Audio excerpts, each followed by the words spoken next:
Anche perché se non c'è differenza tra te e qualcun altro, quindi se tendi a massificare il tuo lavoro, quindi cercare di conformarti, sai quale sarà l'unica discriminante tra te e qualcun altro?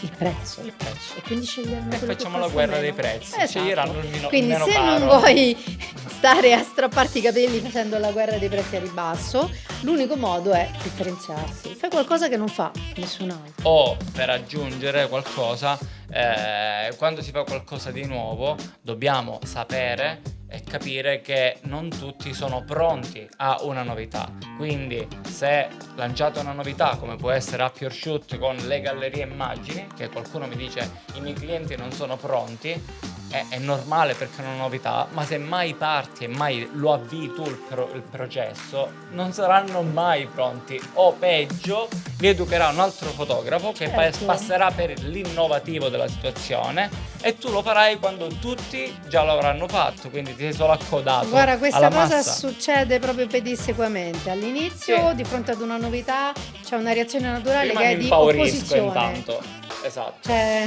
proprio, Prima intanto ti dico no. vade retro. Poi invece la gente comincia a emularti. Cominciano a fare come fai tu e alla fine c'è l'approvazione. Quindi devi passare attraverso questo percorso di lacrime e sangue. E allora a questo Sì. punto